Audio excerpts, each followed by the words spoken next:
Contrary to the rumors that you've heard, I was not born in a manger. I was actually born on Krypton and sent here to save the planet Earth. We cannot continue to rely only on our military in order to achieve the national security objectives that we've set. Everybody somewhere between the ages of 18 and 25 will serve 3 months of basic training. We've got to have a civilian national security force that's just as powerful, just as strong. Yes, we can. Obama's healthcare plan will include coverage of all essential medical services. Yes, we can. Obama is a cruel hoax. He works for Wall Street. He's an agent of finance capital.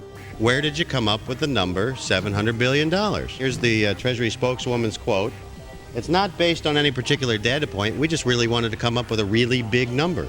To Democrats and Republicans who've opposed this plan, I say, step up to the plate. A few members were even told that there would be martial law in America if we voted no.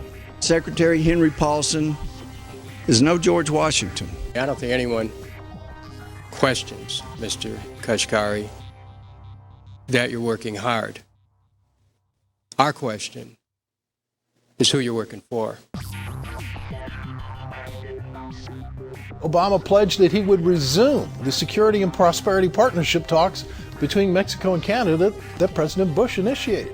The old boss is starting to look a lot like the new boss. Robert Gates is going to remain on the job as defense secretary for at least a year. Plenty of sources knew about this meeting, told us and others that it was at Hillary Clinton's house, but clearly it wasn't. We've got to give them a stake in creating the kind of world order that I think all of us would like to see.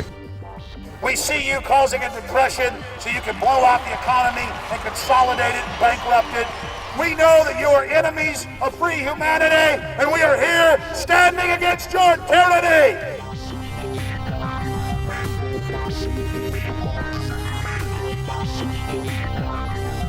The Obama deception.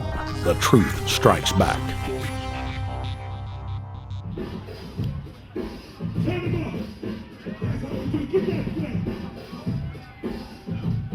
Barack is like the manager of Burger King. All presidents are, including Bush. It's like this: when your fries are cold, if your burger is not done right, you go back to Burger King, America, or your government, and you say, my burger's cold, I want new fries. First, you go to the cashier, that's the courts. You argue to the courts. The courts, if you can't get no justice with the cashier, you say, let me see the manager. I want to go to the Supreme Court. I want to see the president. The manager comes out. Hi, what can I do for you? Now the manager can override the decisions of the cashier, but you never get to see the franchise owner of Burger King. If you really have a problem with your burger, you need to go see the franchise owner. We need to go to the top or to the bottom. We need to go to where the real architecture of government is. And it's not in a president, it's in a global scheme. Politics in America today is identical to pro wrestling. And what I mean by that is, in front of the cameras and the public, we all hate each other. I'm going to kick my opponent's butt. I'm going to whale him from here to high water and beat the crap out of him. Yet behind the scenes, we all are friends going out to dinner. Went to dinner together. And it's all a work. All intermarried. Show business. It's showbiz. And that's what you have today in politics. The Democrats and Republicans aren't really opposed to each other. Left and right mean nothing. The only thing that counts is, are you working for Wall Street or you're trying to defend the people against the financiers? It's pretty obvious that there's some gigantic financial institutions that have been pulling the strings of politicians in this country for a long time. And just the fact that we have it set up where they can donate millions of dollars to these guys' funds, these guys' campaigns. I mean, how do we not expect it all to go bad? America in 2009 was desperate for change. The past 8 years had been a disaster. Those weapons of mass destruction got to be somewhere. Maybe under here.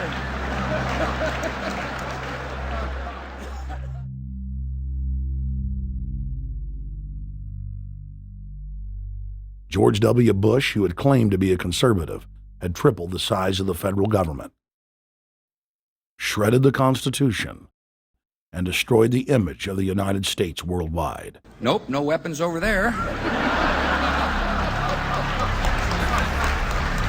Endless wars, over 1 million dead Iraqis, and more than 5,000 dead U.S. troops. The Patriot Act,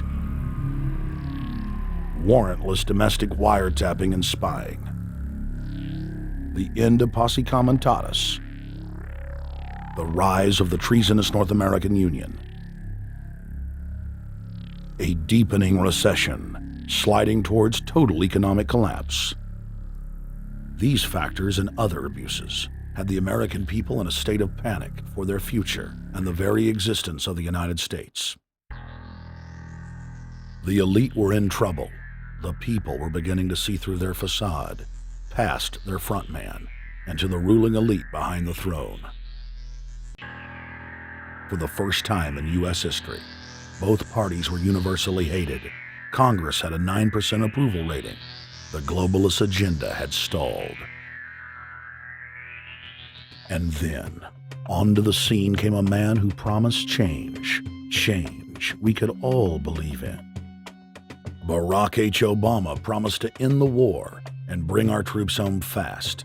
He pledged to uphold the Constitution and to stop the federal government from spying on the American people.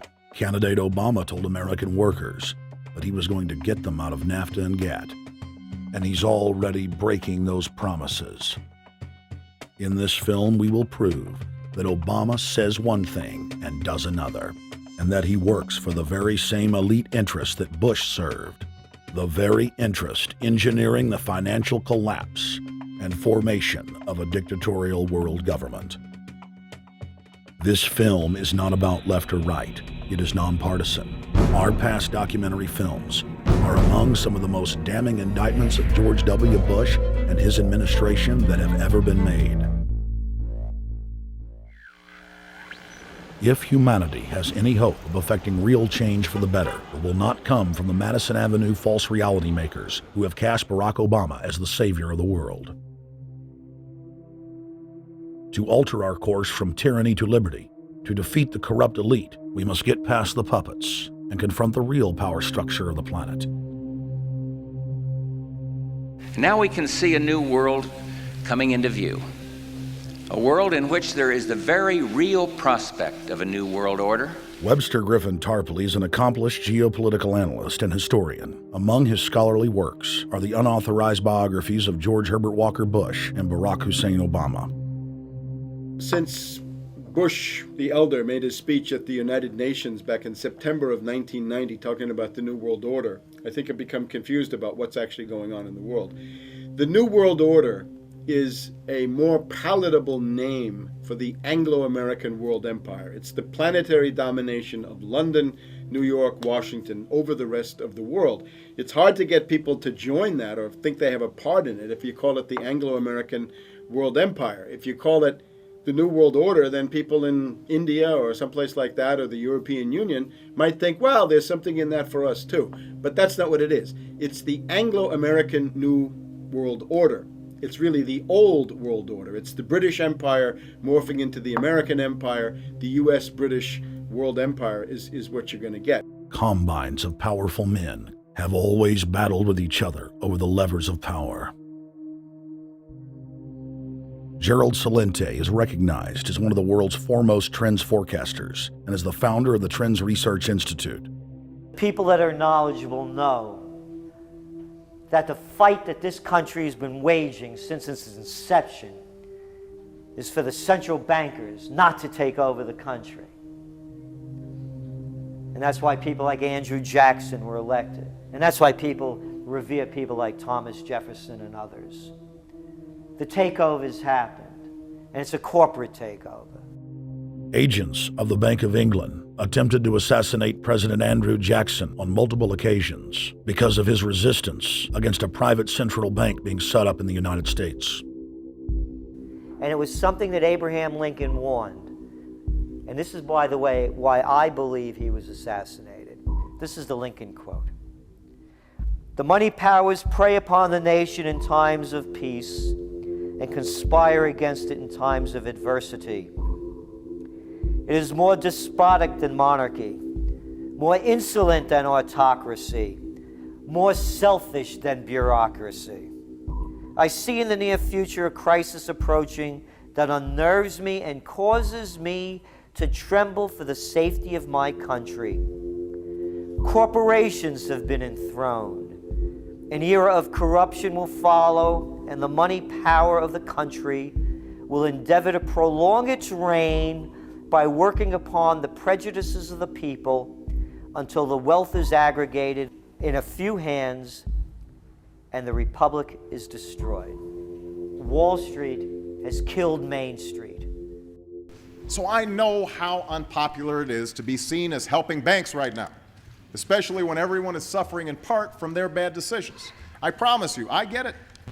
Up until about the Kennedy assassination and the beginning of the war in Vietnam, the United States is a very powerful engine for world progress. It's the assassinations, the Kennedy assassination, and the others in the 1960s, the beginning of the Vietnam War, and the beginning of the absolute domination of the Wall Street Group over every other interest. Nobody else counts except the Wall Street money masters. That has now made the United States into no longer a force for progress, but something very different, often a force for destruction in the world. The military-industrial complex has taken over the country along with the Wall Street gang. If you look also at the people that Obama has put on his appointments list, it's all Wall Street. It's government of Wall Street, by Wall Street, and for Wall Street. There's nobody from heavy industry. There's nobody from the auto sector, nobody from Silicon Valley, nobody from big oil, nobody from defense, no labor, no women, no retirees, no small business, nothing. It's pure Wall Street. The only people who have a voice in Obama's councils are Wall Street finance oligarchs. That's all there is. Nobody else counts for anything under Obama. It's the most extreme Wall Street administration we've ever had. Before his death, President Woodrow Wilson apologized to the public, regretting that he had been deceived by a group of international bankers and the country's financial system had fallen into their iron grip via the Federal Reserve Act of 1913. Whether sought or unsought by the military-industrial complex, the potential for the disastrous rise of misplaced power exists and will persist. Dwight D. Eisenhower, he warned the people that the military-industrial complex was taking over the country. Only 3 years after leaving office, President Eisenhower's prophetic warning concerning the threat posed to our system of government by the military-industrial complex came to pass. President John F. Kennedy had enraged the entire elite network. Now, Kennedy was brought in as somebody who was expected to be a puppet. It was thought that his pro-Nazi father, Joseph P. Kennedy, the bootlegger, the speculator, would guarantee that Kennedy would be obedient to the establishment. They thought that Kennedy was a sex maniac who could be manipulated through all of this, but it turned out that through his personal suffering, Kennedy had discovered a personal sense of himself which went beyond just being a puppet, and he began to think about things like economic recovery, world peace, having a space program, making deals with the Soviets, cutting the Federal Reserve down to size, and a whole series of other things. Executive Order number 11110, signed by President Kennedy, began the process of abolishing the private Federal Reserve. Kennedy was also pushing for real civil rights reform and had begun the process of pulling the troops out of Vietnam. The last time you had an actual president was Kennedy. The oligarchs took swift and decisive action. When John Kennedy attempted to take the government back from the robber barons, he was brutally murdered. The message to future U.S. presidents and leaders across the world was clear: do as you're told or die. John Fitzgerald Kennedy was the last true president of the United States. And until the globalists are removed from power, we will never have another real one. The other thing about the American presidency you've got to remember is that this is a puppet post. It's automatically going to be a puppet post. The idea that Obama is somebody who's going to come in and exercise real authority when he's obviously been chosen and given everything that he's got by these financiers. Presidents are now little more than corporate pitchmen who take all the political heat, while the controllers remain in the shadows, safe from public scrutiny. Hip-hop icon KRS-One is not just known for selling millions of albums. He has led a tireless crusade against youth violence and has been a strong voice for human rights. If they controlled it before, what makes you think they're not controlling it now? The country was on a verge of revolution. They threw a black man up. Now we like this. They give him the money, they give him the bundling, they give him vote fraud, they give him the media whores, they give him goons. They even have elected officials making threats to put people in jail if they criticize Obama in public. All of this is the mark of a puppet. And that means that he is a puppet, actually more of a puppet than anybody else, more of a puppet than Mrs. Clinton would have been, even more of a puppet than McCain. He's the maximum puppet that we've had certainly since Jimmy Carter. They put a black face on the New World Order, and now we all happy. KRS ain't buying it. In the real executive power structure, the president serves the military-industrial complex, itself owned by the international bankers. If there's a revolution, the population just throws out the prime minister or president. The elite stays in power because the public is never aware of who the real enemy is. In Evian, France in 1991, standing before the Bilderberg Group, the apex of the world government power structure, David Rockefeller defined the New World Order as a system of world government serving the international banking elite. For decades, the banker-owned media would attack anyone who dared to warn the public that a dictatorial world government was being constructed right under their nose, and that national sovereignty was being deliberately destroyed. And now, after years of denial, the media and the elite themselves are proudly announcing that not only is world government real, but it is the answer to the financial crisis that they carefully engineered. Suddenly, the Wall Street Journal tells us that the North American Union is here, and that getting rid of the dollar for a common currency with Canada and Mexico is good. The Financial Times of London, published by a member of the Bilderberg Group, crowed that a dictatorial world government had been kept in the shadows for our own good, and that it was now time for it to emerge from behind the curtains of national security. White House Chief of Staff Rahm Emanuel stated on record that they can't let this crisis go to waste. You never want a serious crisis to go to waste. And what I mean by that, it's an opportunity to do things that you think you could not do before. And Henry Kissinger, who gave Barack Obama his first job out of college, told national television that the economic collapse was a great opportunity to bring in the New World Order. He went on to say that Barack Obama was the perfect person to sell it to the world. But he can give a new impetus to American foreign policy, partly because the reception of him is so extraordinary around the world. I think his task will be to develop an overall strategy for America in this period when really a new world order can be created. It's a great opportunity. It isn't just a crisis. In June of 2006, our team traveled to Ottawa, Canada, to gather intelligence on the shadow government's agenda for the coming years. I think that's the Queen. Investigative journalist and best-selling author Daniel Estulin had been tracking the Bilderberg Group for more than 16 years. His moles inside Bilderberg informed him that the elite were planning to first run the price of gas up to $150 a barrel, unimaginable in 2006. He also reported that after suckering the middle class back into the stock market, the group was going to implode the subprime mortgage market and destroy public confidence. Well, one of the things that we're getting from this afternoon's conference, this morning conference was about the energy crisis, the price of oil. The afternoon conference, which started about 4 o'clock, 4:30, they were talking about one of the American delegates, I wasn't told who exactly it was talking about the the concern that the American citizens have had with the housing prices going down, so they're not investing that money. So what they needed to do is they needed to create the illusion that everything is going well. So what they're going to do over the next year and a half is to bring the market back up to 1998, 1999 levels. They're going to get all the suckers to invest whatever little money they have left over, and that's when they're going to make the economy bottom drop out. They need to destroy the economy because as we're running out of oil, when people don't travel, at least that's what they're saying, when people don't travel, when people don't have money, they don't travel, they don't spend any money, which means you don't waste a lot of oil and natural gas. That's the afternoon's So how does conversation. this source, I mean, just ballpark, I mean, so you have this source, is it? Well, actually, there are two people who are members of the Bilderberg Club. It's actual members that are. They're members of the Bilderberg Club who for years and years and years have been going and participating in all the conversations. They've always been dead on, always. And last year they said the oil prices are going to go up to 150. At the time it was 39, went up to 76, basically doubled.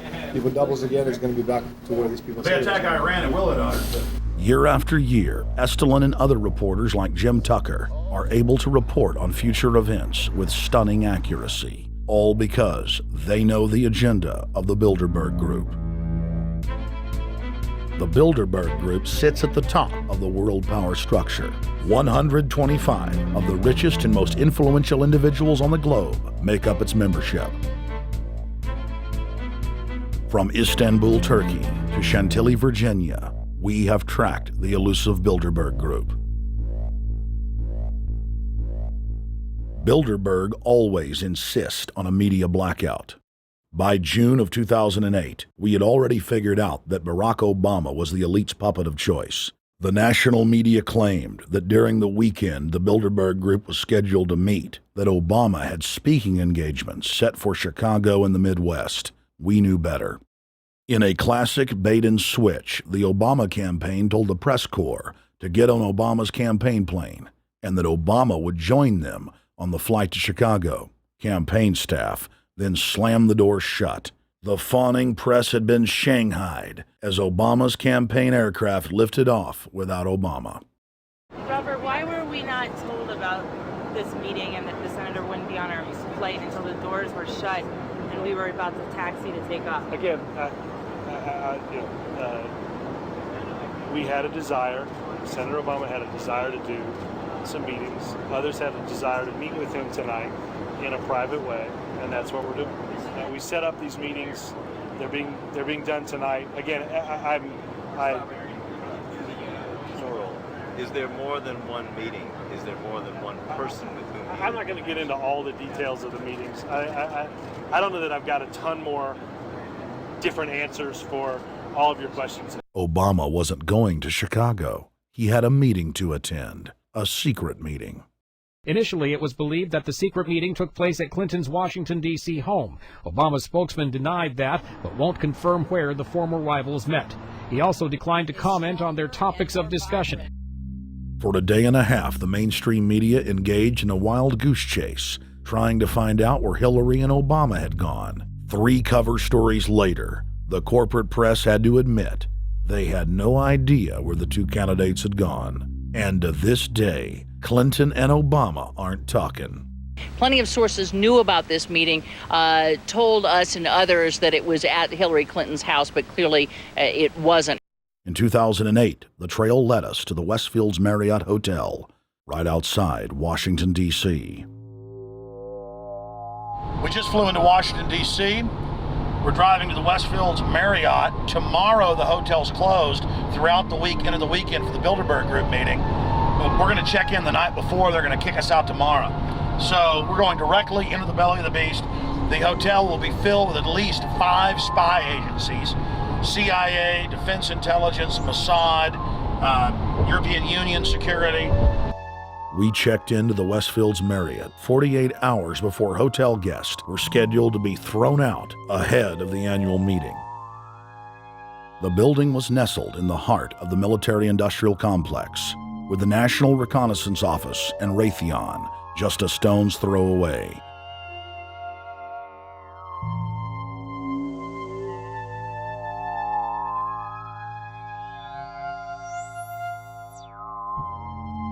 The plan tonight is to try to not get arrested, dodge the security, get in there, get some footage of the elite arriving in the morning, because some arrive before they officially lock it down, and then getting out of the building.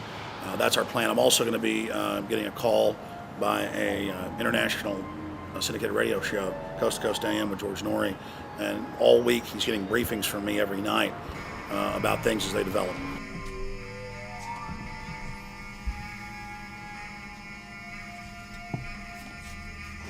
George, we're sitting here in the room. As the phone rings with your producer, Tom Danheiser, to put me on, the fire alarm goes off. So everybody is exiting the building. I know this is a setup. They timed it exactly when this happened. Open the door. I want them to hear the fire alarm. Open the door. I want people to hear this live to the 16 million people listening.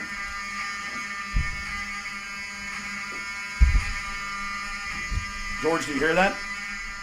Now, they're going to use this as an excuse. The Westfields Marriott, right outside D.C. in Chantilly, they want to use this to flush us out of here. They're very upset. Everybody that covers Bilderberg, I was detained 2 years ago, interrogated, screamed at. They said Bilderberg was upset about me, wanted to stop us. This is guaranteed. Everywhere we go, we're followed. We have another hotel across town as a base of operations. They were there questioning us, getting in our faces. We're being followed everywhere. I need everybody's support right now. I pray to God they don't try to set me up. They may have tried to concoct this as some way to say, look, they didn't leave during a fire drill, assessing me knowing I would stay and do the interview. But again, the moment the phone rang with Tom Danheiser, the moment the phone rang, the guys answered it, I'm standing there, the alarm goes off. It's going off right now. The guests are exiting the hotel out there. Of course, there's no fire. This is just absolutely insane. I noticed, too, that there was over 100 security people here today, but tonight we got back and it was a total ghost town, and this is what's insane. We have a security guy walk up to us 30 minutes ago, about 25 minutes ago, before this happened, and said, "What are you guys doing?" We said, "We're just walking around checking out the artwork in the hotel," which we actually were admiring it, but we were also going around getting some footage. And they said, "Well, no cameras allowed." We said, "Fine." And then he said, "Yeah, we had somebody do a fire alarm a few weeks ago, and me and Rob, my camera guy, were on. Why is he telling us about a fire alarm?" I forgot that part, George. These bastards have done this. I don't know how. They're planning to try to set us up or something, but this is incredible. We are here in the middle of this right now, George.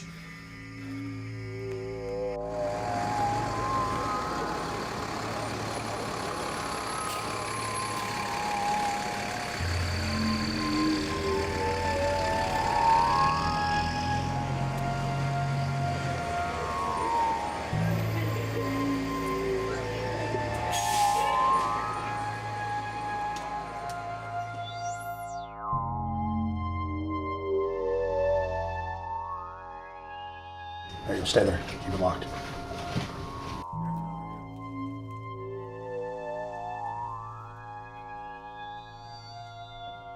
Let's go.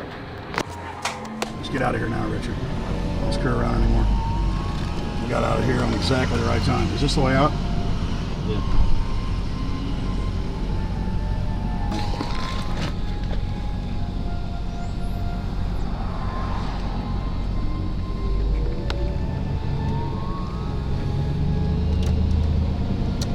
Car right behind us.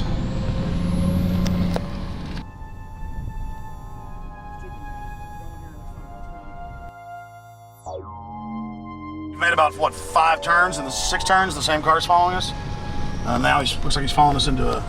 He came out of Bilderberg, he came out of the Westfield. He's being a little bit subtle, but... Not too. So there he is. That's him over there in the blue green, car. Yeah.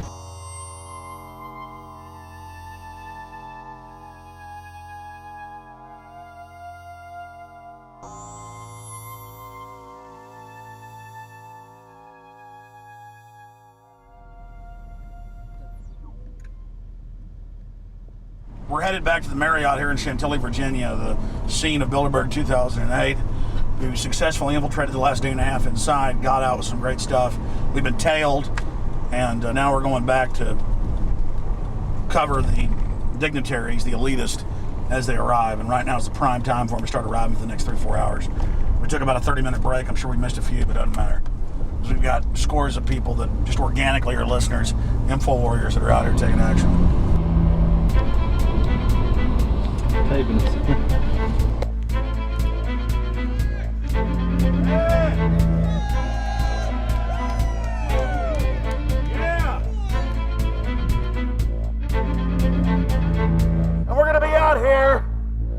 next 3 days while you try to chart the future of our destiny.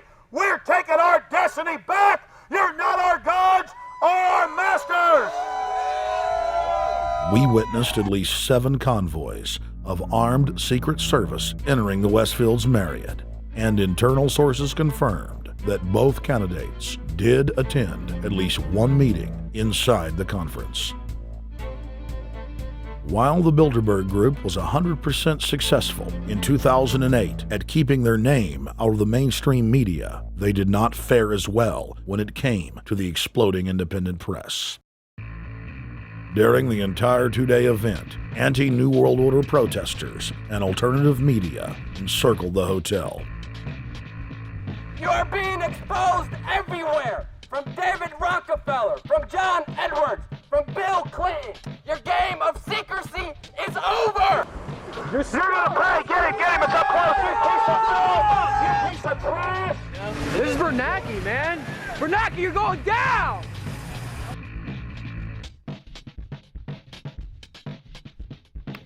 Obama, we know you're here, Obama. You cleared your schedule for the next 3 days. We know you're in Virginia. Arch criminals! New World Order scum! We are not your slave scum! Brave Americans came from all over the United States and bullhorned the main conference hall at close range as the global power brokers schemed inside. You are criminals! You control the central bank, you control the currency, and you're turning our beautiful country and world into a nightmare! The global elite are desperate to keep their organizational meetings a secret. They are keenly aware that if the population discovers that policy is being developed covertly by powerful special interest, the people will revolt. It is our duty to expose these criminals. It's a criminal act under federal law for federal officials to have private meetings to discuss world policy with non-federal workers. So everybody from the State Department, Treasury Department, White House, Defense Department, and others who show up, as they always do, they're committing a criminal act simply by being here to attend a secret meeting with officials from other countries to discuss U.S. policy in the world. So literally it's a criminal act. And every newspaper, every broadcaster has a patriotic duty to expose these scum and the evil they project. The election primaries served as a great diversion, while the true future course of the nation was being set behind closed doors. You've got, obviously, the Bilderberger Group, founded by the former Nazi Prince Bernhard of Holland. You've got the Trilateral Commission, founded by David Rockefeller's Zbigniew Brzezinski. They're the ones who ran the Carter administration. Everybody in the Carter administration, from Carter and Mondale and Volcker and Brzezinski, were all members of the Trilateral Commission. Founding member of rap sensation Public Enemy, Professor Griff, gave us his view of the Obama phenomenon. Barack Obama's been given a pass by the Blue Bloods. He's been given the okay by certain secret societies for them to let him in. I truly believe imperialism and fascism needs a facelift. And that facelift is going to have to be black.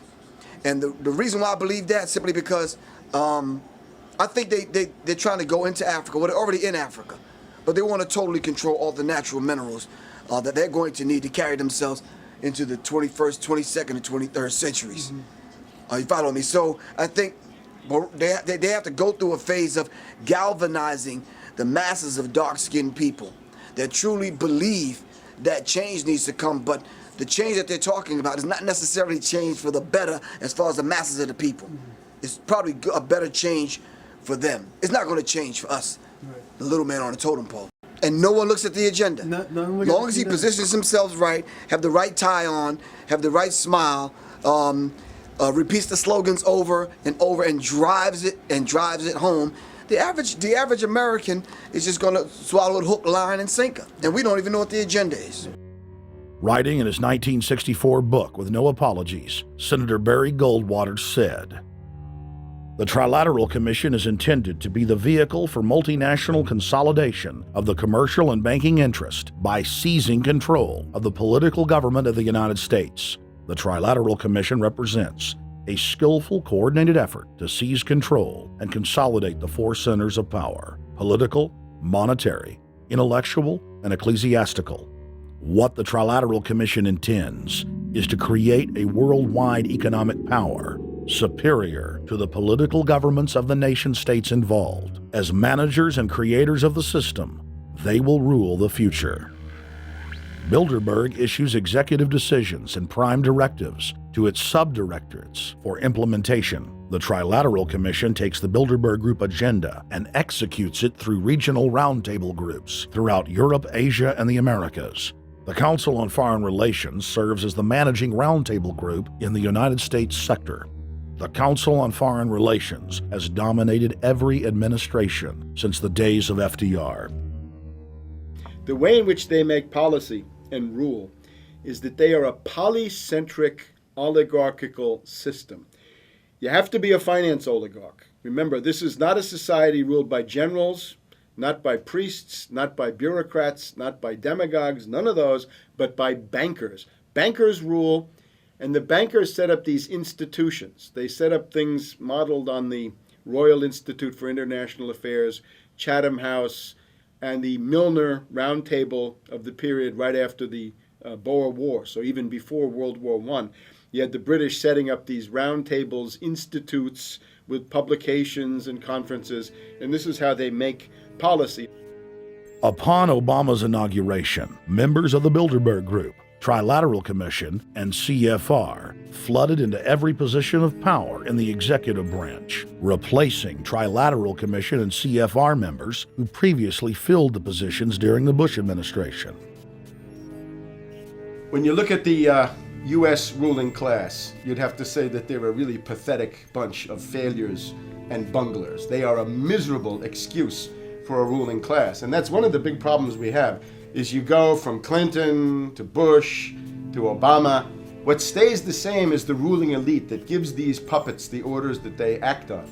And these orders are wrong-headed, let's say, to say the least. They're basically bankrupt. They're going to lead to the collapse of this civilization. What they're doing is using the existence of the United States as a formerly powerful nation state to act out their Wall Street fantasies of world domination and maintaining their capital structures and maintaining their system of looting. And this can't be done. So the basic question is, they've hijacked our country and you got to take it back from them. You've got to drive Wall Street out of the government, and at that point you'd have a reasonable chance of getting back to prosperity and some kind of peace and order in international affairs. We had a chance to speak with economist and author George Humphrey. They have created a power elite, and we're not talking about the millionaire down the street. You can't even be a member of their club unless you're a multi-billionaire. And friends, this is not about rich versus poor. This is about a very, very small handful of the worst criminal element on this planet, manipulating and destroying the good people of this nation and of this world. About this Obama with change. Look at the people he's put in to mastermind the economic recovery. Larry Summers. I love it. Every time they talk about Larry Summers, he's always brilliant. He's another brilliant one. He's the one that helped dismantle the Glass-Steagall Act, the banking act that was put in place in the 1930s, so the banks couldn't become the banksters that they become. In the 1990s, you had the beginning of the derivatives bubble, thanks to people like Alan Greenspan, Rubin, Summers, a lot of the people who are now back in the Obama administration. And the derivatives, I think, are the centerpiece of this entire problem today. These are the same people, Geithner from the Treasury Department. Could you imagine that? Now we have the U.S. Treasury Secretary, who also is a Robert Rubin protege of the Larry Summers Group, that dismantled Glass-Steagall and broke apart the regulations that would have prohibited the banks and brokerages from becoming these criminals. He was the former president of the New York Federal Reserve, And now he's our Treasury Secretary? And as we all know, the Federal Reserve is as federal as Federal Express. It's a private bank. And now we've put this guy in charge of it? I mean, Wall Street has hijacked Washington in broad daylight. Every single one of his appointments support the status quo. Every one of his appointments are there to screw the American people. Every single one of his appointments are people who are working to bring down the Republic and the Constitution of this country. Secretary of the Treasury, Timothy Geithner, Bilderberg Group and Trilateral Commission member. Secretary of State, Hillary Clinton, is a Bilderberg and CFR member. She is also married to Trilateral Commission member William Jefferson Clinton. Ambassador to the United Nations, Susan Rice, Trilateral Commission. National Security Advisor General James L. Jones, Bilderberg, Trilateral Commission, and CFR. Deputy National Security Advisor Thomas Donilon, Trilateral Commission, CFR. Special State Department Envoy Henry Kissinger, Bilderberg Group, Trilateral Commission, and CFR. Chairman, Economic Recovery Committee, Paul Volcker, Bilderberg Group, Trilateral Commission, Council on Foreign Relations. The Director of National Intelligence, Admiral Dennis C. Blair, Bilderberg Group, Trilateral Commission, CFR. Secretary of Defense Robert Gates, Bilderberg Group, Trilateral Commission, CFR. Deputy Secretary of State James Steinberg, Bilderberg Group, Trilateral Commission, CFR. State Department Special Envoy Richard Haas, Bilderberg Group, Trilateral Commission, and President of the CFR. Obama Presidential Advisor Alan Greenspan, Bilderberg Group, Trilateral Commission, CFR. State Department Special Envoy Richard C. Holbrooke, Bilderberg, Trilateral, CFR. And the list goes on and on. Even if Barack Obama were the most wonderful person in the world, he was groomed and brought to power by the global elite to carry out their agenda. Humanity must look past Obama and realize that presidents come and go, but the shadow government and their program of global enslavement continues. How could people be so stupid and gullible to believe a bunch of political people? So people who voted for Obama were trying to express, I think, first of all, something worthwhile. The hatred for Bush, Cheney, the neocons, the desire to punish the Republicans for their adventures, their police state, and their economic depression. The second question was on the economy. People felt that Bush was selling them down the river into a world depression. He is, of course, the new Herbert Hoover in that regard, so they were trying to get something different from that. The tragedy, of course, is, and this is really why Obama was groomed and prepared over a period of almost 30 years now, that Obama is there to frustrate and to deceive all of those hopes. Obama is a cruel hoax. He's a bogus sham. He's an absolute denial of everything that you'd expect from an American president. It is very disturbing to see well-meaning people falling for high-tech propaganda over and over again. It happened after 9/11. The American people en masse were swept into a mob psychology, irrationally throwing their common sense to the wind and doing whatever the administration told them to. The general public eventually caught on to the fact that George W. Bush was a deceitful thug and that the economy was in freefall. In the midst of it all, Barack Obama was there, speaking out against the abuse of the people at the hands of the establishment. With the election of Barack Obama, the world rejoiced that the United States was no longer in the hands of madmen. But unfortunately for humanity, this was another vicious fraud. I want to like the guy. He speaks gently, he's intelligent, he seems to be a man of peace. He is just as charismatic as they come. But you know what? Is that a tree is really, really measured by the quality of its fruit. And when you kind of put away all the flowery words, when you put away all the rhetoric, when you put away all the rock and roll music, what he does is what's important for the people of this country, starting with the truth.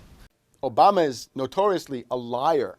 He promised that he would get out of Iraq, I think within 16 months at some point. We had Samantha Power telling the Scotsman that he wouldn't be bound by those promises, and sure enough, he's now not going to be bound by those promises. Obama pledged in hundreds of speeches and interviews that within 6 months of being elected, he was going to bring our troops home from Iraq. But after he was inaugurated, the story changed. Now he said that they would look at bringing some of the troops home in 16 months. 2 weeks later, his story had changed again. Now the administration would look at bringing the troops home in 23 months. Well, Obama's already fudging. He's fudged since day one in this election, where he first said we're getting out. Well, now it's a timetable, and now it's da-da-da, because they're getting to him. They're understanding that, and he ain't going to be able to get him out because people more powerful than him got us in. When he first ran, remember, he was going to take the troops out. I get in there, troops come home. Day one. There is no military solution in Iraq, and there never was.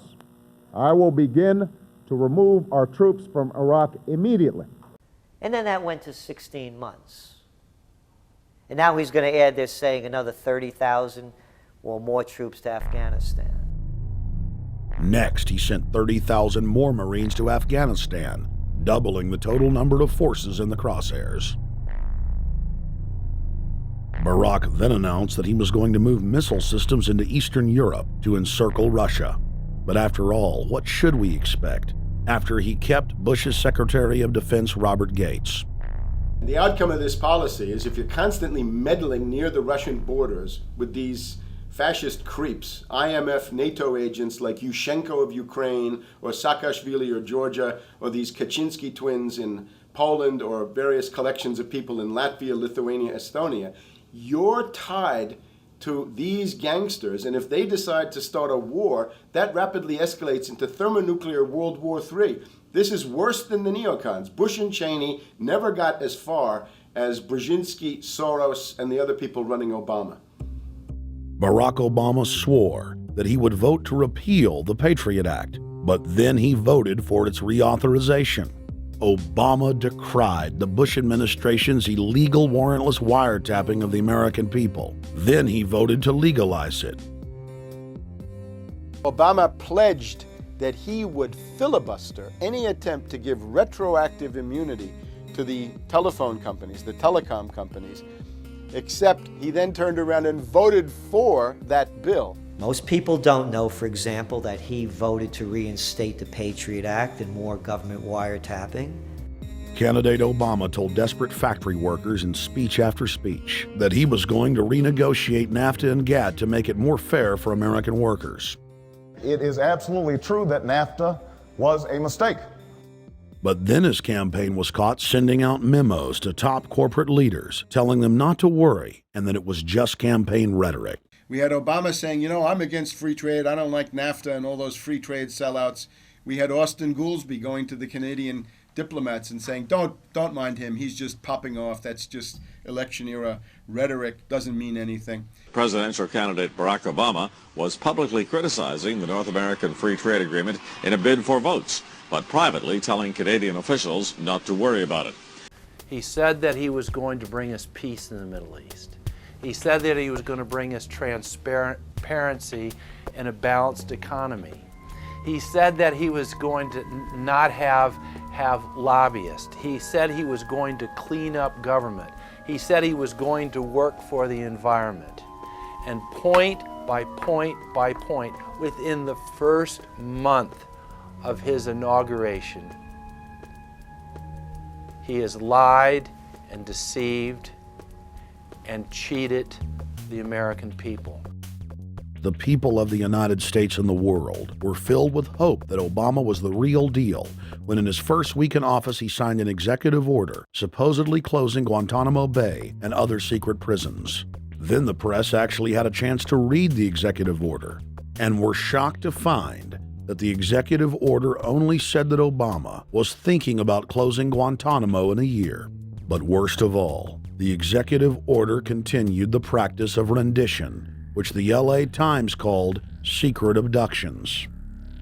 They don't know. They think that he's signed off immediately on closing Guantanamo, but he's allowing prisoners now to be taken to foreign countries and not knowing where they're sending them and to be tortured in foreign countries. They don't know that they kept that provision in there. Obama is now continuing the practice of secret arrest, secret prisons, and most importantly, indefinite detention without trial. When a British High Court said that it was preparing to release secret British and U.S. torture orders that prove that the Bush administration was ordering personnel to systematically abuse detainees, Barack Obama threatened to cut off all U.S. intelligence ties to England. To add insult to injury, he stated that the program was important to national security, not only endorsing Bush's crimes, but continuing them. Obama voted for a reinstatement of the Patriot Act. And by his early deeds already, again, as we saw with the issues of retention, he's willing to send people that have been charged with nothing to be tortured to so-called get the truth out of them. If the makers of this film attempted to cover all of Obama's lies, this documentary would never be released because there are new ones every day. So in the interest of time, we're going to cover one more big one. Barack and his handlers made the cornerstone of his campaign, keeping lobbyists and donors out of his administration. Within hours of being elected, Obama did a 180 and filled the White House and federal government with lobbyists and donors at all levels. Obama picked William Lynn, the top lobbyist for Raytheon, to fill the number 2 position at the Department of Defense. Timothy Geithner, former president of the private Federal Reserve Bank of New York, was picked by Obama to be Secretary of the Treasury. Geithner promptly crammed the Treasury Department full of lobbyists, like his chief of staff, Mark Patterson, formerly the top lobbyist at Goldman Sachs. Obama appointed top lobbyist to the Saudi royal family, George Mitchell, as the lead Middle Eastern envoy. Obama appointed the king of Wall Street lobbyists, Leon Panetta, to head up the CIA.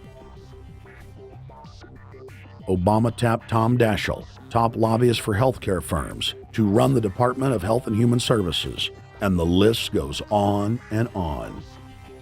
Then, 3 weeks into his administration, Obama launched a new lie, more outrageous than the previous. With Academy Award-level conviction, he said that he was upset about the banker bailout, which his own chief of staff, Rahm Emanuel, another former Wall Street executive, had engineered. Obama said that he had signed an executive order capping the CEO's salaries of those who had taken the bailout money. There was just 2 problems. All the major banks and brokerage firms were exempt, and the new order only dealt with any future bailouts. And those were to be on the honor system. What gets people upset, and rightfully so, are executives being rewarded for failure. AIG, Bank of America, and Citigroup, which have received billions in bailout money, don't fall under this plan. Only banks negotiating future agreements with the government will be restricted. But this appears to be built on an honor system, and White House Press Secretary Robert Gibbs had a hard time explaining how enforcement would work. Well, let me get, I will get clarification from Treasury on that. Generally speaking, this is already the biggest liar and the biggest disappointment that we've seen in recent history. And again, qualitatively beyond the rather low standards set by Bush the Elder and Clinton in terms of delivering on promises. Bottom line, Obama is a fantastic actor and an even better liar. His track record is clear. He has done the opposite of everything he told the people he would do. They'll make up one lie after another. And if you believe these people, knock yourself out. I don't believe a word they say. Within 1 month of the passage of the first banker bailout bill, the press reported that over $5 trillion had just disappeared out of the U.S. Treasury. By December, the amount of money that had been stolen had reached $8.5 trillion. The leadership of both political parties circled the wagons and would not discuss where the money had gone. Enough, man! In the Fed! In the Fed! In the Fed! Informed Americans protested the private Federal Reserve System at all 38 of their regional governorship offices. Arrest Bernanke and Paulson! Arrest all the criminals that stole the banker bailout money! It was refreshing to see people standing up against the real power structure, not being distracted by the elite's frontmen like George W. Bush and Barack Obama. We traveled to Dallas, Texas to cover We the People taking on the real enemy. Hey, I want to talk to the workers up there on the parapet. The ones smoking cigarettes that just jumped back. You're with the American people, we know that. But understand, ask the workers inside. You're not in a federal government building. You're in a private Federal Reserve that uses that name as a fraud. That'd be like if my first name was Federal Reserve Jones. I'm still not the federal government. I'm not a federal agency. But if I said my name was Federal Reserve, I could go out and pay off politicians and get them to allow me to get into power so I could issue the currency and credit, and then I could buy up the world. That's what these criminals have done. A lot of people think that the Federal Reserve is already part of the government. They're not. It's controlled by cliques of unelected, unaccountable bankers meeting in secret. Most of these people have never even been through the formality of a Senate hearing or a Senate confirmation. They claim that they're part of the U.S. government. They masquerade as if they were part of the U.S. government. But in reality, this is a purely private operation. Jackals, hyenas, raptors, all of them loyal, not to the American people, but to the Wall Street banks, which is where most of them come from. Everyone is pointing to Barack right now, President Obama, as saying, you got to get the economy together. You got to get the economy together. When in fact, the president has very little to do with the economy. It's the Federal Reserve chairman that at least sets the policy. That's a privately owned company, the Federal Reserve Bank. They set the agenda. These guys are masquerading as a federal institution. They are a private banking consortium, and this is their front, their holding company. The Federal Reserve is not federal. It's a front for a private banking cartel. That's on record in congressional testimony, and they're the ones orchestrating the economic collapse we're seeing right now, so that's why we're here. While at the In the Fed rally outside the Federal Reserve Bank in Dallas, Texas, we spoke with Ron Paul's brother, Wayne Paul. 1913, the Federal Reserve Act was passed, floor of the House, where 3 members of Congress were on the floor. At that time, they only needed a majority of votes to pass it. So in 1913, the Federal Reserve Act was passed. 20 years later, 1933, under Roosevelt, the United States was declared bankrupt. And in 1933, the Federal Reserve Private Bank says, okay, USA, what are you going to pledge as collateral on the debt you owe me? What happened by 1936? Does anybody know? We instituted Social Security system, and you and I and our children and our children's children were pledged as collateral on the debt of our government to the Federal Reserve. And that's where we're at today. It took 20 years to make this country bankrupt, and since then, our government has operated under emergency powers of our government. It is not the president that makes the decision in this country. It's the Secretary of Treasury who turns around and is put in there by the Federal Reserve to manage the bankruptcy. We've been in bankruptcy ever since. So to print $700 billion and to give it away, how do they get away with it? The manager of the bankruptcy is told by the Federal Reserve this is the way to go. That's where we're at today. Yes, we should point out, Congressman Ron Paul now has a huge amount of sponsors for a bill in the House of Representatives to abolish the private Federal Reserve crime syndicate. In 1913, the money power of the country was taken away from the people. By constitutional privilege, it belongs with the Congress, but it was given up in the Federal Reserve Act. The Federal Reserve is no more federal than Federal Express, but yet it has the power to determine the direction of use of money in our economy. If we could take that power back and put the Federal Reserve under Treasury, we start to be in a position of being able to control monetary policy on behalf of the United States people. The Federal Reserve is totally private, and Alan Greenspan 2 weeks ago on PBS on Lair NewsHour said on record that they are above the law, the Congress, the President, everyone. No court can do anything. We run America. What is the proper relationship, what should be the proper relationship between a chairman of the Fed and a president of the United States? Well, first of all, the Federal Reserve is an independent agency, and that means basically that there is no other agency of government which can overrule actions that we take.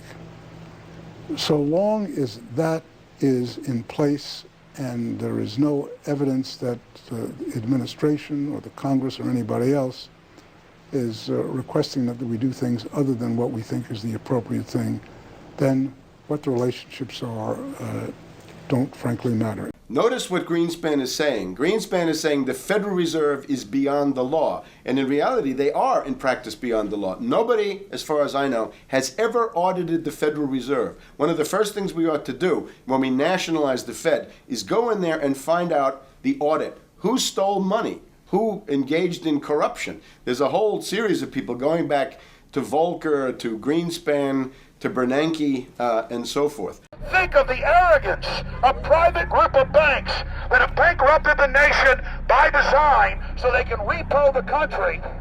A private group of banks that loaned us our own money back are telling us they're above the law. You are not above the law, criminals. No one is above the law. No one is above the law, and the private Federal Reserve sure as hell isn't either.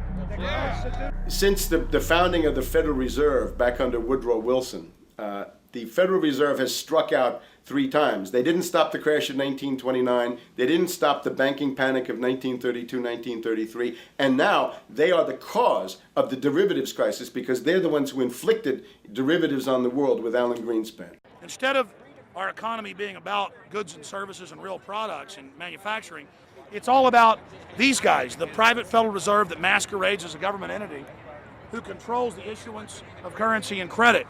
They're the ones that have cut off the liquidity in the market. They told us have a debt-based economy. Then they cut it off once they get us under their thumb and implode the economy so they can consolidate it. And that's what they're doing right now. I mean, it's in their own documents, it's in their own statements. They claim, give us unlimited power, give us trillions of dollars of the banker bailout bill that's already $5 trillion, not $850 billion as they say. And we'll get the economy going, but they're hoarding the money and buying up other banks that aren't part of the Federal Reserve, buying up insurance companies, buying up roads, infrastructures, media empires, defense contractors. What the banks do is they implode an economy by cutting off credit, and then once things really fall to a low, and they know the low because then they buy everything up and start then putting more money back into the economy, and then they build it back up. So they build us up and then shear us, build us up and shear us. And they're getting ready. All over the world, they're always shearing some country, imploding it. Comes out in their own IMF and World Bank documents. That's just the foreign arm of the same cartel. And these are the people who claim to be the saviors of the economy, the people who have created every important crisis in the past 100 years, the Federal Reserve. So it's illegal, it's unconstitutional, and it's a failure. And I think the failure is what everybody can see right now. Yeah, what they do is they make you think Clinton's evil in running things. Then, oh, Bush will save us. And then, oh, Bush was evil. Now we'll be saved by Barack Obama, but he's just a puppet. But as we get deeper into this phase, when they implode the economy, they have all the money and all the control. But they also like to pose as the savior. So Obama is meant to be the savior during the Depression, and he'll save us with a 1 million person, he said, is bigger than our military, domestic spy force, a 3 million person environmental spy force. So giving people these jobs to be government bureaucrats and spies to go out and manage the other 290-something million Americans. And so this is classical fascism. The communists also do it. Any vertically integrated command and control authoritarian system does this. So they're openly following what the same group of banks did in Germany, Russia. It's in the Communist Manifesto to have a private central bank. because the private central bankers actually wrote the ideas that they had Marx and Engels put out. People go, well, why would the banks want communism? It doesn't exist. They rape us, they consolidate us, they put us into work brigades, they make us slaves, and they say it's a people's paradise.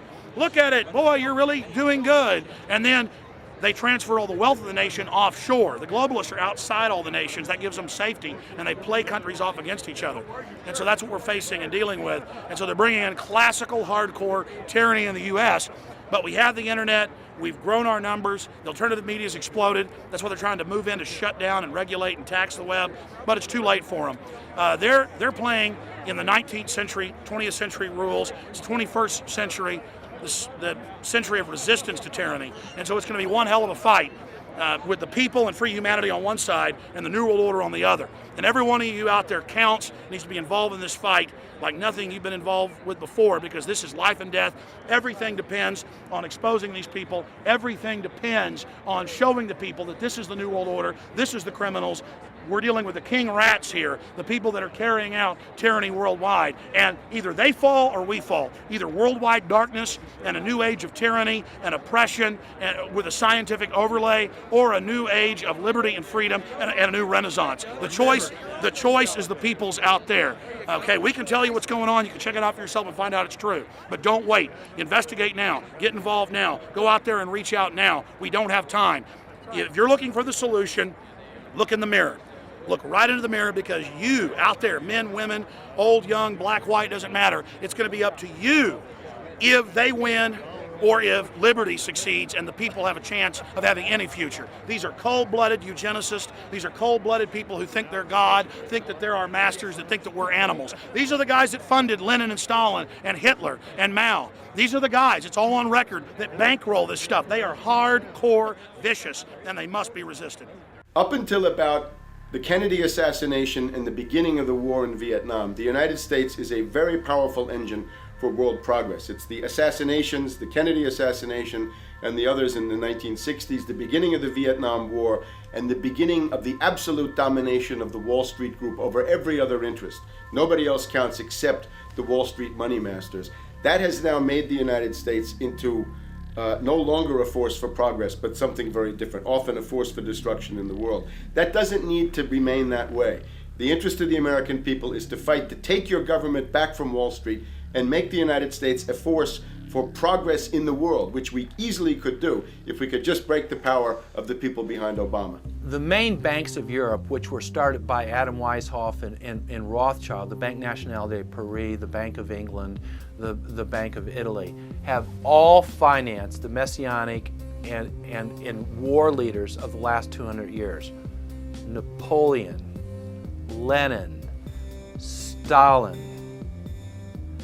They backed Adolf Hitler. They backed Franklin Delano Roosevelt. And they are backing right now Barack Obama. The banking cartel had established a beachhead in 1913 through the Federal Reserve Act. In 1947, they set up a parallel shadow government through the National Security Act. From 47 on, the national security state began the long process of absorbing federal and state bureaucracies, while at the same time undermining the constitutional power of Congress and dominating the executive branch. By controlling the issuance of currency and credit, the private Federal Reserve was able to buy up most of the Fortune 500. And if a company wouldn't sell, the bankers would unleash federal regulators to run them out of business. Private central banks in Europe, the United States, and England took taxpayer money and loaned it at over 30% interest to third world nations. The bankers would then bribe the leaders of those countries not to pay back the loans. Their third world puppets would sign agreements stating that when the country defaulted, the banks would be given all the natural resources and infrastructure of the once sovereign lands. But worst of all, the countries would pledge future taxes paid by the people in perpetuity as profit to the private banks. By the year 2000, there were few nations that had not fallen to the designs of the money power. The globalists were now ready to start their final phase of world government takeover. the destruction of the Western nations' economies. To carry out their final takeover, they first removed banking regulations like the Glass-Steagall Act in the late 1990s. This allowed their front companies to issue unlimited credit to the world and to set up colossal Ponzi schemes, the likes of which the world had never seen. The scams were advertised by the controlled corporate media as completely legitimate. Because of the fantastic returns, private investors, corporations, state and local governments invested heavily. They had taken the bait, hook, line, and sinker. To destroy confidence, in late 2007, the bankers themselves began to badmouth the scams they had created. Next, the central bankers cut off the tsunami of fiat money that they had been using to pump up the bubble. When Congress and the public refused to write the finance oligarchs a blank check, the bankers began to engage in financial terrorism. They said that the world would go into another Great Depression unless their demands were met, further destroying confidence. The stock market instantly had its biggest one-day loss in history, but even that wasn't enough to force Congress to capitulate to the offshore banks. Senator Inhofe of Oklahoma and Congressman Brad Sherman of California, amongst others, told the world that the entire Congress had been threatened with martial law by the White House and the Treasury Department if they didn't pass the so-called banker bailout bill. The only way they can pass this bill is by creating and sustaining a panic atmosphere. That atmosphere is not justified.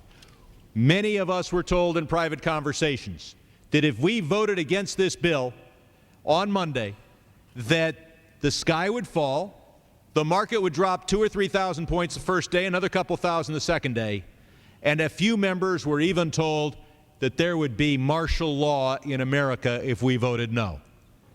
That's what I call fear-mongering. Unjustified. The final version of the bill was kept secret from the Congress until minutes before the vote on October 3, 2008. The Federal Reserve had promised total transparency, that every dime would be accounted for.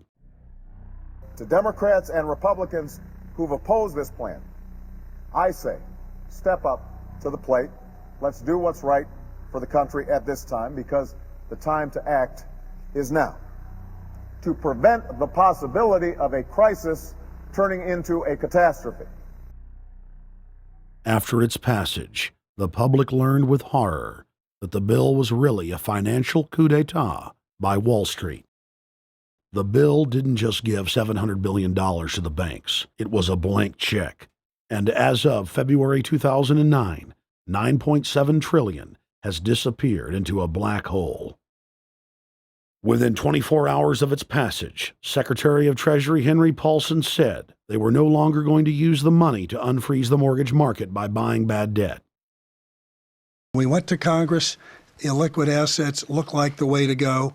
As the situation worsened, the facts change. I will never apologize for changing an approach or strategy when the facts change.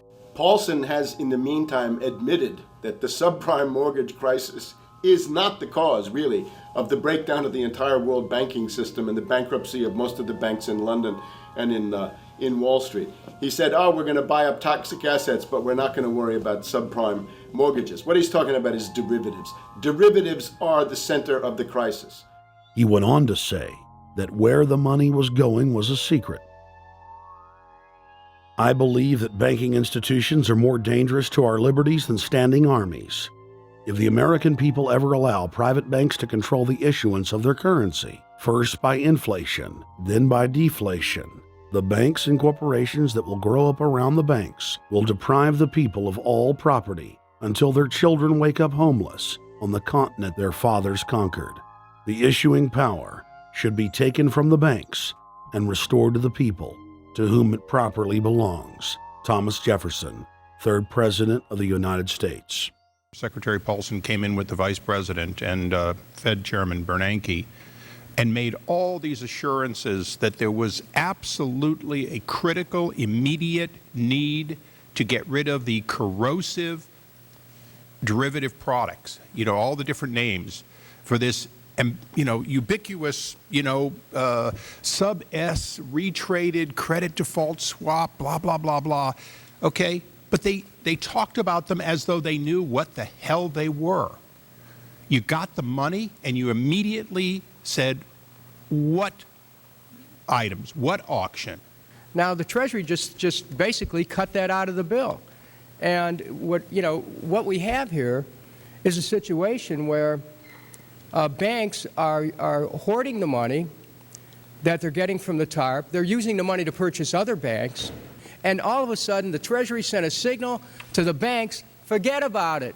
We're going to give you the money that you want, and you do what you want with it. Unless you direct it specifically, it's not going to happen. I don't think anyone questions, Mr. Kashkari, that you're working hard.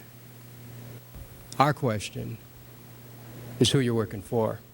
Throughout its passage, President Bush and Senator Obama worked in tandem to get Congress to pass the bill without even having time to read it, despite the fact that in major polls, 98% of the American people were against the bill.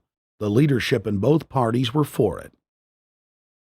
And I really want to commend Barack Obama, because as we were involved in the this and that and different provisions of the bill to persuade people, he really gave them confidence that this was the right decision for the American people, even though it wasn't, in our view, a great bill for them to vote on. I want to take a particular moment to also thank the individual who's not here, and that is Barack Obama, who made numerous calls not only to all of us, but to members of our caucus, and helped us gather the votes on the Democratic side to pass this legislation.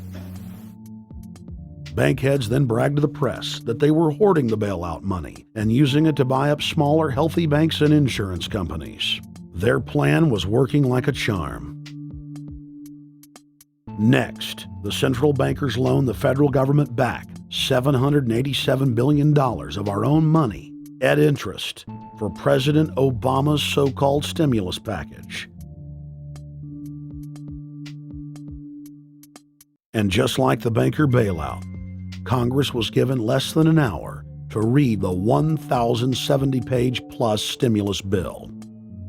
Barack Obama, who had pledged on the campaign trail to wait 5 days before a bill could be voted on so that the Congress and the people could have a chance to read it, said that the stimulus was too important and it had to be passed before anybody could see it or read it, or the crisis would turn into a catastrophe. Doing little or nothing at all will result in even greater deficits, even greater job loss, even greater loss of income, and even greater loss of confidence.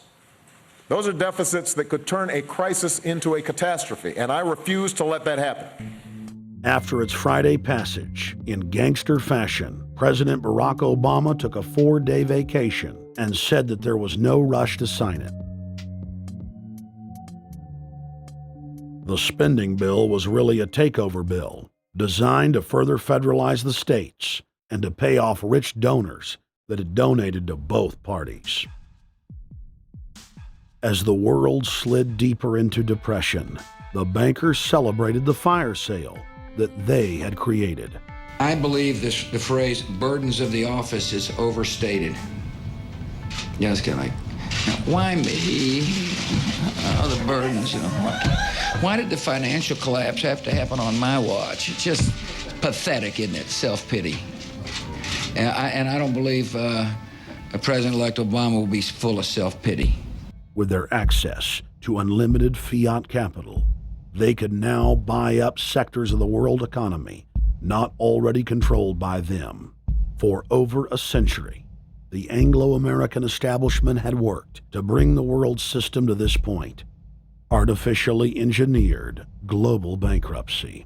In an address before the Trilateral Commission in June of 1991, David Rockefeller laid out the elite's ultimate goal. The supranational sovereignty of an intellectual elite and world bankers is surely preferable to the national autodetermination practiced in the last centuries. Now that the bankers were holding the world hostage, they issued their ultimatum. The only solution to restart the global economy would be to set up a planetary government ruled by a new Bank of the World, a Bank of the World owned and controlled by them. Suddenly, hundreds of prominent publications announced the solution, the people's only salvation. Time magazine, in an article titled "The New World Order," said that the new super bank would control the world's currencies and set interest rates, and that the new bank would, quote, knock the heads of bad countries like the United States. At a meeting of central bank heads and finance ministers dubbed Bretton Woods II, the plan for world government was unveiled by the very bankers that had engineered the collapse. Formerly sovereign countries would now pay their taxes directly to the banking cartel. Hundreds of new carbon taxes, controlling every facet of human activity, would only be the beginning. Now all the elite had to do was to sell the public on accepting the final phase of their takeover. And it's Obama's job to sucker the public into standing down so the bankers' agenda can move forward unhindered. Never before in U.S. history has the media gotten behind a president like they are behind Obama. The press has pulled out all the stops, bestowing a crown of infallibility upon Obama as the savior of the people. The elite are betting everything they've got on Obama's charisma and hoping that he can sell the world on their program of tyranny. Yes, there have been differences between America and Europe. No doubt there will be differences in the future. But the burdens of global citizenship continue to bind us together. A change of leadership in Washington will not lift this burden. In this new century, Americans and Europeans alike will be required to do more, not less. Partnership and cooperation among nations is not a choice. It is the only way. We've got to give them a stake in creating the kind of world order that I think all of us would like to see. In truth, Obama is not simply continuing George W. Bush's policies. He is radically expanding them. I thank President Bush for his service to our nation. This film has documented the painful fact that Barack Obama's agenda is the complete opposite of what he has claimed it to be. Now we will reveal what Barack Obama and his controllers' true agenda is. Number 1. Bring the United States under the complete regulatory control of a private offshore superbank known as the Bank of the World. More than 100 new taxes are now being developed under the umbrella of curbing greenhouse gases. The new taxes will be paid directly to the private bank consortium. At the producer level, taxes will be paid on farm animals' flatulence. At the consumer level, there will be carbon taxes on all forms of meat, beef, poultry, pork, and fish. All cars will be fitted with satellite tracking boxes that will tax driving by the mile. And an added tax will be placed on all fossil fuels, including motor oil and natural gas. All plastic products will have a carbon tax added. Outdoor space heaters and fireplaces are to be taxed. All electricity produced by coal-powered plants will be taxed. Under the cap-and-trade system, citizens will be forced to pay taxes on thousands of products to private cap-and-trade services owned by Al Gore and other elitists. There will be taxes on light bulbs, water, trash pickup, air travel, train travel, bus, ship, medicine, steel production, mining, clothing, laundry, asphalt are just a few of the new taxes to be levied. But to truly transform our economy, to protect our security and save our planet from the ravages of climate change, we need to ultimately make clean, renewable energy the profitable kind of energy. So I ask this Congress to send me legislation that places a market-based cap on carbon pollution and drives the production of more renewable energy in America. That's what we need. The notion of anthropogenic global warming is a fraud. In other words, the idea that the planet is getting warmer and that human activity is somehow responsible is a pseudo-scientific fraud. It's a big lie. It's a monstrosity. Remember the Nazis, they had race science, race hygiene. They said Aryan blood is different from any other kind of blood. This was, of course, idiocy, a fantastic piece of nonsense. Today, we got something similar. Global warming caused by human activity, and the answer to that is carbon tax plus cap and trade, according to the wishes of Al Gore, Prince Charles, and basically the entire world banking community, the world oligarchy. What they're trying to do with that is to perpetuate the current system where bankers rule the world, financiers rule the world, and the rest of us get the crumbs from the table. But remember, if you try to put on cap and trade and a global warming carbon tax with the idea that you're going to save the polar bears, what you're going to do is destroy human society. You're going to cause genocide on a massive scale. The deaths will be measured in the hundreds of millions and indeed in the billions. Just the idea of global warming means that there'll be no development for Africa, no development for the poorer parts of Southeast Asia, and no world economic recovery of any kind ever in our entire lifetime. So it's important to expose and fight the pseudoscientific fraud of global warming. One more point about this. You don't need a climatologist to know that this stuff is a fraud. I'm a historian. I can tell you, in the last 1,000 years, we had a period of very warm temperatures called the medieval warm period, where all kinds of grapes and semi-tropical stuff was growing very far into the northern hemisphere. That was about 1100, 1200. It happened to correspond with an all-time maximum of sunspots. Right now, we can say that we're going into another maximum period where there'll be some warming, but we're well within the limits of the medieval warm period. About 1600 to 1650, there was an ice age in northern Europe. The North Sea was filled with ice. The German and Dutch ports and the English ports were filled with ice. That corresponds to an all-time minimum of sunspot activity, the Spörer minimum and the Maunder minimum. So this has largely got to do with solar activity. We can see that other planets, not just the Earth, are warming slightly as a result of increased solar activity. But we're well within the minimum. So what the oligarchs claim to be an open and shut scientific case is a piece of pseudo-scientific nonsense, and it should be rejected.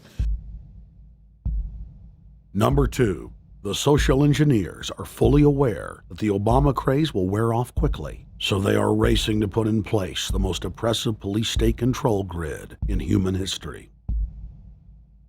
20,000 battle-hardened regular Army troops are now being deployed to patrol the streets of the United States. FEMA is now building giant camps in every region of the country, and the Congress has introduced bills like the National Emergency Centers Act, H.R. 645, which merges local governments and the police under federal control. And as we all know that have watched these things, they're ready for the riots. With these detention centers that are being opened up around the country, with state police training for riot control in the event of economic calamity and food riots, they know what's going on and they're prepared for it. So people better also prepare for it themselves.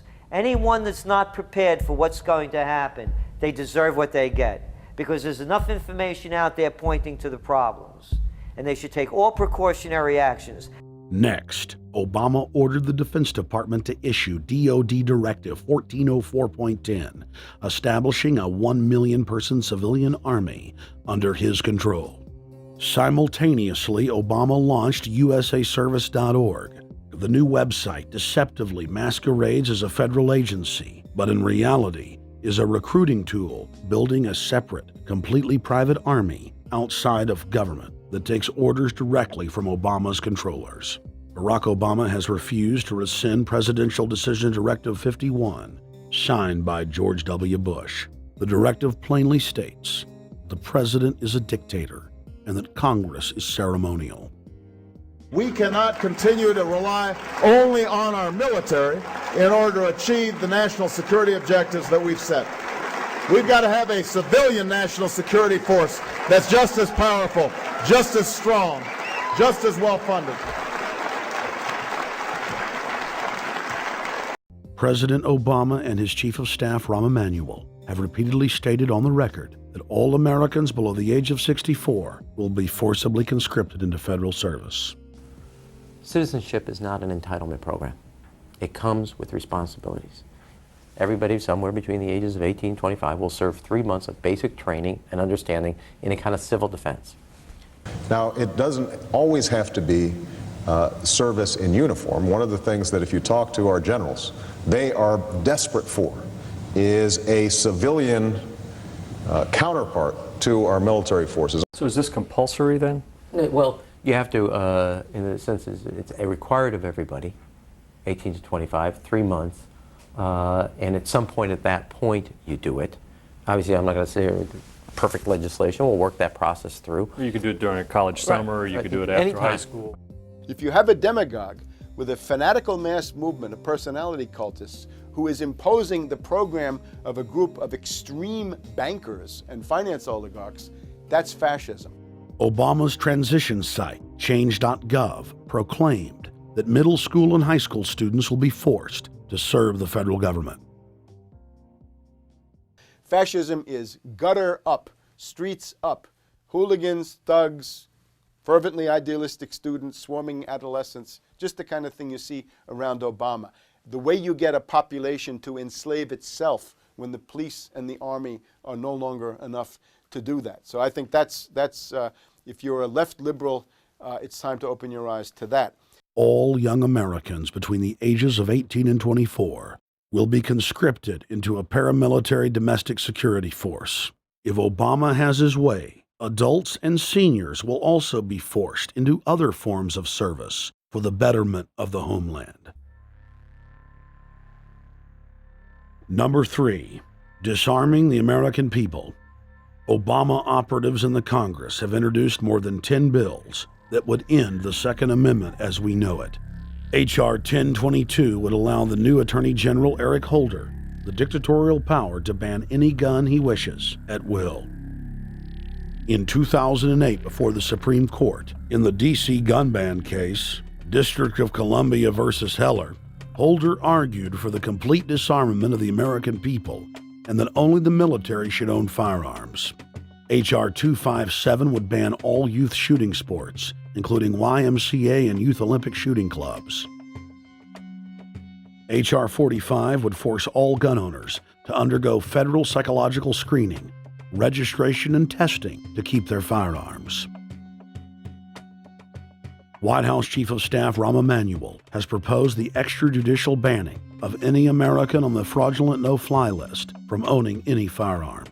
That is, if you are on the no-fly list because you are known as maybe a possible terrorist, you cannot buy a handgun in America.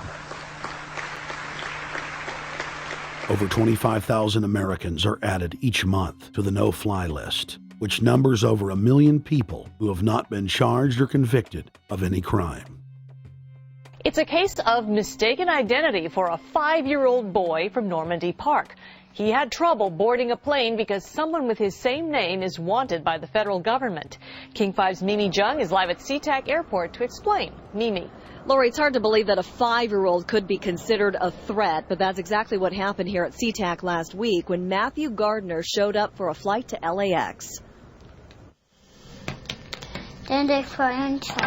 As 5-year-olds go, Matthew Gardner is about as harmless as you can get. But when he and his mom checked in for their flight at SeaTac last week, Matthew was considered the criminal. If you're on that no-fly list, your access to the right to bear arms is canceled because you're not part of the American family. You don't deserve that right. There is no right for you if you're on that terrorist list. And even though this Matthew Gardner is only in kindergarten, TSA workers still conducted a full-blown search. They searched all of our belongings. They took everything apart piece by piece. Nadia Counter says it wasn't easy being treated as a possible threat to national security. I picked up my child to give him a hug and tell him, it's okay, we're doing fine. And they reported to me that I was not allowed to touch him. He was a security risk, and they had to re-search me to make sure that I had not obtained any materials from him. Number 4, massive restrictions on the First Amendment guarantee of free speech. The President, Congress, and the FCC have announced plans to not only curtail speech on talk radio and newspapers, but to also regulate speech on the internet. to the Orwellian-named Fairness Doctrine. The Obama machine is also pressuring Congress to pass draconian hate speech laws that will eviscerate the First Amendment. Number 5, they plan to further federalize health care so that the government can dictate what kind of care citizens receive. Modeled after the British system, this includes rationing care and restricting what procedures the handicapped and elderly are eligible for. Number 6, Obama is already pushing to expand the Department of Defense budget and to station more U.S. troops overseas to encircle Russia, China, Iran, as well as setting up bases in Africa under the pretext of humanitarian aid, and dominate and occupy Africa through AFRICOM. So we're taking your phone call, seeing what you think of Barack H. Obama. Is he a Judas goat? Is he a front man? Is he a betrayer? Let's go to Anthony in Georgia. Anthony, what's your take on Barack Obama? They put the face of Barack Obama as part of their public relations because it's like in the old folk tales about vampires. A vampire cannot force his way into somebody's house. It's against some kind of metaphysical law. So the vampire has to persuade the resident of the household to open the door and invite him in. So they're going to look at the peephole at Barack Obama, which looks like them and appears to be on their side. They're going to say, okay, here's my ally. Let me open the door and let me let this person in. And then Barack Obama is just, of course, a front man for the American empire, where he's going to have the entire U.S. Navy, the entire U.S. Army, and the entire U.S. Marines under AFRICOM command. And, of course, he's going to turn it into a new Iraq, and he's going to turn it into a new Afghanistan. Every operation that you see going on in Iraq and Afghanistan is going to propagate to the poor countries of Africa. And well, sir, I agree with you. They're looking to the people. They see a handsome, smiling African face. You know, he's all, hey, I'm from Kenya. And then it's a total bait and switch. But it's the same thing here in the United States where they would get sellout Native American chiefs to sell out their people. This is the oldest trick in the book. And he can also pacify the most downtrodden minority groups in the United States. And he's saying, hey, get ready for sacrifice. Get ready to lose your standard of living. They're like, yay, I love Obama. They could never get away with this with a John McCain. Obama basically does a couple of things. One is, again, this idea, kick the Chinese out of Africa. Kick them out of Sudan where they get oil. Kick them out of Zimbabwe where they get raw materials. Start a civil war in Congo, another big source of raw materials. Al-Qaeda, an arm of the U.S. intelligence community, is now active in Algeria, Tunisia, Morocco. You've got a destabilization going on in Kenya around Odinga. That's Obama's cousin. This is a guy who has two children. They're Obama's niece and, nephew in a broad sense. And one of them is named Raul, and the other one is named Winnie, after Winnie Mandela, who did the necklacing and political assassinations in South Africa. So this Odinga is essentially a CIA destabilizing operation in Kenya, and he's got a Odinga Islamic Alliance to crush the Christians in Kenya, but this also reaches into Ethiopia, it reaches into Uganda, Congo, Tanzania, and a whole bunch of other countries in that region. So all of Africa is a battlefield in flames between the U.S. and the Chinese, with Obama leading the charge to kick the Chinese out for geopolitical reasons. Number 7, radically expand federal control over family farms and ranches through the Animal ID and Premises ID system. Number 8, accelerate the merger of the United States with Canada and Mexico under the Security and Prosperity Partnership. He is also accelerating the transfer of remaining federal authority to unelected quasi-governmental bodies like the World Trade Organization. Number 9, Obama must convincingly play the part of the president and convince the people of the United States that the buck actually stops with him. This is critical to the globalist master plan because in 4 to 8 years, Obama must take the blame, as Bush did, for the New World Order's horrific agenda. At that point, the elite will put a new puppet in the ceremonial seat of power and build him up as the savior, only to tear them down again. And so the process is repeated over and over.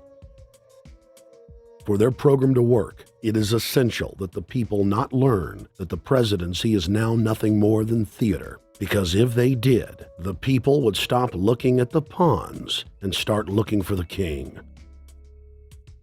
Through this system of deceit, the elite's criminal agenda can continue forever because the people waste all of their political energy debating the media spectacle instead of investigating the globalist agenda. Number 10. It's Obama's job to sell the public on globalist policies that aren't in the people's best interest. But the overlords have many salesmen.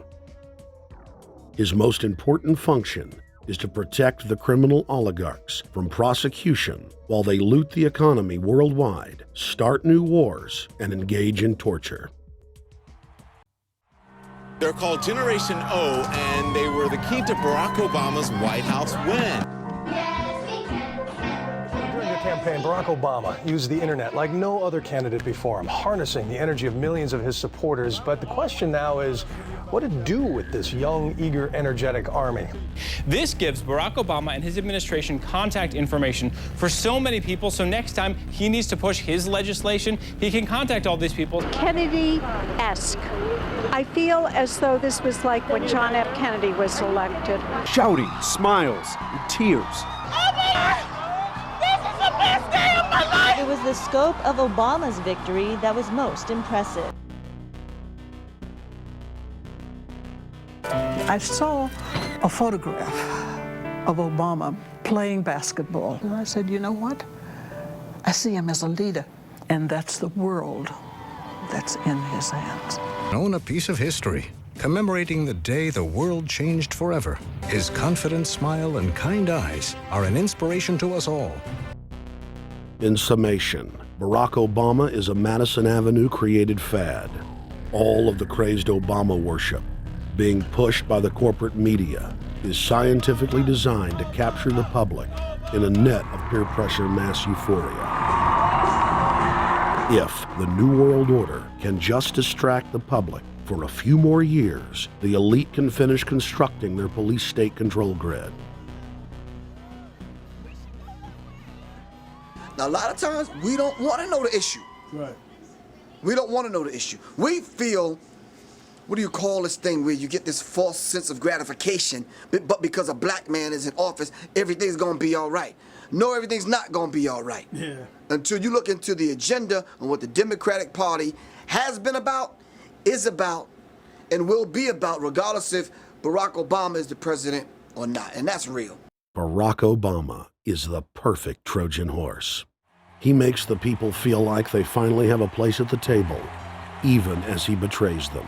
I won't have to worry about paying my mortgage. Oh, it's such a blessing to see you, Mr. President. Thank you for taking time out of your day. Never in my life would think that this would ever happen. Sadly, many Obama supporters can't see what's right in front of their faces because they've already invested their very identity in this artificially created cult movement. Throughout history, it has happened over and over again. People turn their intellect over to cult of personality mass movements, and it's happening again. The evidence presented in this film is documented fact, and those that ignore what history has taught us do so at the peril of us all. As frightening as the information in this film is, there are many things we can do to stop the globalist agenda dead in its tracks. First, we expose the cult of Obama for what it is, a sad hoax. Next, realize that we are all being propagandized 24/7. Investigate all information for yourself, be it political parties, the media, or this film. Be aware of the tricks that the elite use, like the staging of false flag terror attacks and other crises. Rediscover the Constitution and Bill of Rights. Promote a culture of true liberty.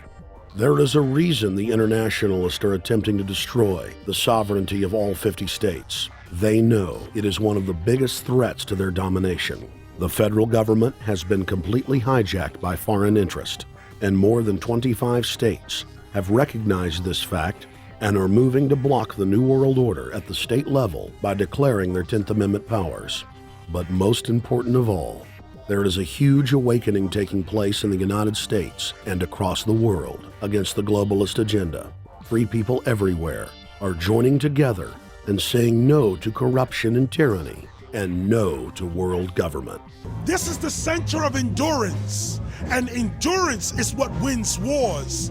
Not how many people you kill, but how long can you endure? George Washington lost almost every battle he had, but he endured. He out-endured the British, and that's how the battle was won, endurance. And each and every one of you watching this, every single one of you, is just as important as the people who were our founding fathers, as that you are just as important as the Sons of Liberty who met in the 1770s to philosophize about freedom, to philosophize about a republic, to philosophize about a truly free country with a republic. There's 1 billion people on the planet. It only takes one to change it. Are you the one? There may be everybody in your classroom bugging out. Your whole school may be on fire with kids wild and bringing guns at, but are you the one? Nature has a way of abundance. Nature puts out a lot of stuff looking for the one. So if you're gonna go along with the trend of let's just kill each other, let's disrespect each other, then you're part of nature's plan as well, to be part of just the excess. But if you think more of yourself than just being the excess, you'll do more for yourself. Are you the one? Everybody's not gonna make it, but you have an opportunity to save yourself. Well, we don't have to look back thousands or even hundreds of years to see how dangerous this present day situation is. We can look back to Bolshevik Russia. We can see the takeover by the Bolsheviks talking about the people's revolution, talking about the positive change. And Lenin came in and then Stalin. The fact is that over 40 million Russians between 1925 and 1940, good Russians, people who were Christians, people who had their own businesses, people who were educated, they were exterminated because they had their own business, because they were educated, because they believed in God's law. We can look over at Germany. Germany was in a very, very terrible economic situation, and this very charismatic leader called Adolf Hitler comes in.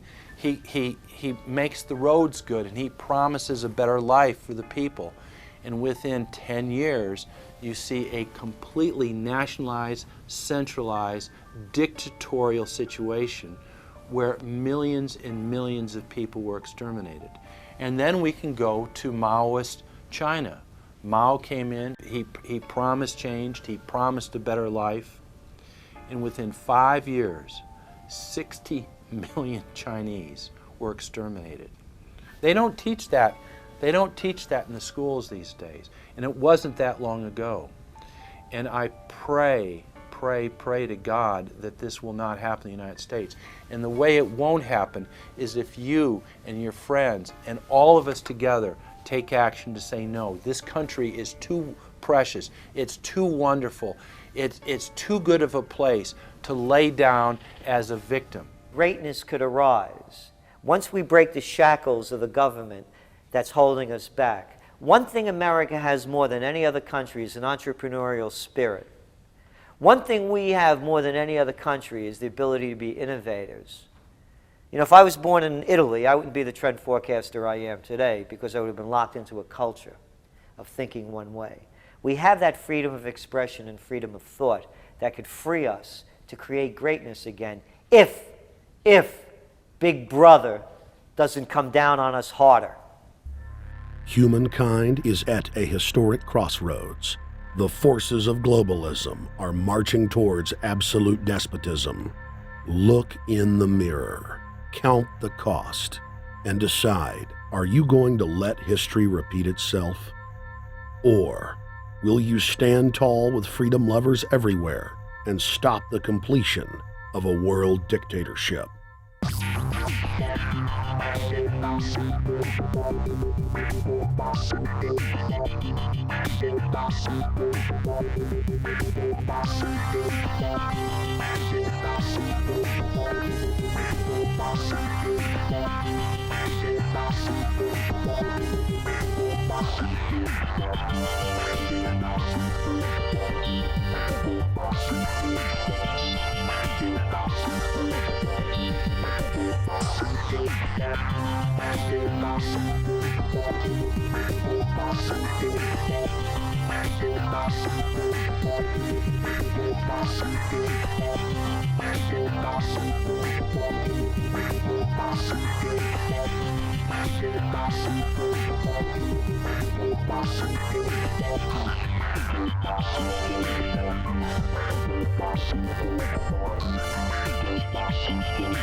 Thank you.